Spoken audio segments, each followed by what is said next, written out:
Now that you can convert from Arabic numerals to Roman numerals, now let's convert from Roman numerals to Arabic numerals.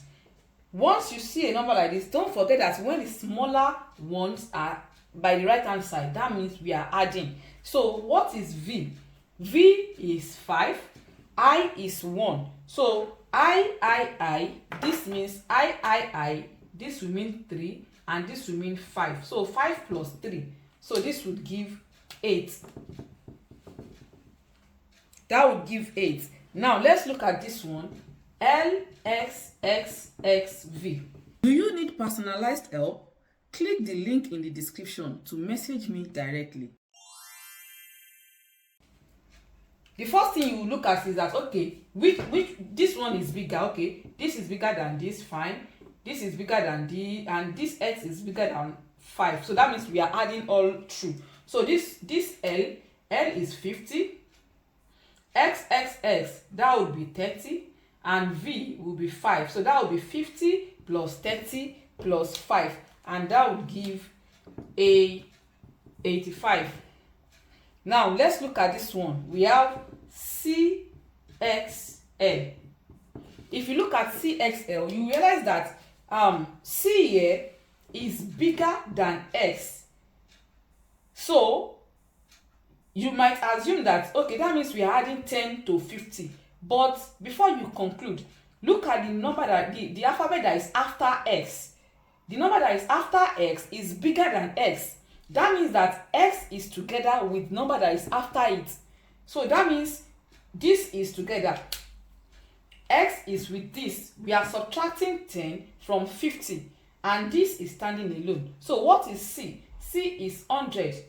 And what is XL? That means L is 50. 50 minus 10. That will be 40. So this means, it means this is 140.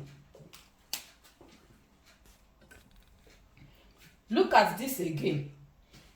M and X. X is far from M. But before you conclude, just make sure you look at the value. Okay, we can say, okay, this is 10 plus 1000. But at the same time, first look at the number that is after that smaller one.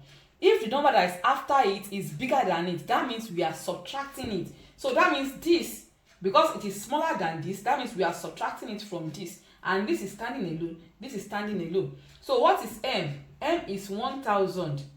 L is 50. XL means 50 minus 10. This would give 40, and this would give 5. So this would be 1000 plus 40 plus 5. This would be 1045. So when you are doing it, make sure you consider the position of the smaller one. Consider the position of the smaller one. Now, lastly, let's look at this. This C, C, C, X, L. XL. D is standing alone. C, C, C. They are together. And XL. X is smaller than L. So X is with L. So that means we are having D is what? 500. C is what? 100. C, C, C. That would give 300. L is what? 50. 50 minus 10. That would give 40. So that means we have 500 plus 300 plus 40. That would give 840. Now it's your turn. Write these ones in Arabic numerals and put your answers in the comments. That's it for today. If you learned something new, don't keep it to yourself. Like, share, and drop your answers or thoughts in the comments. Remember, math gets easier the more you see it and say it. See you in the next video.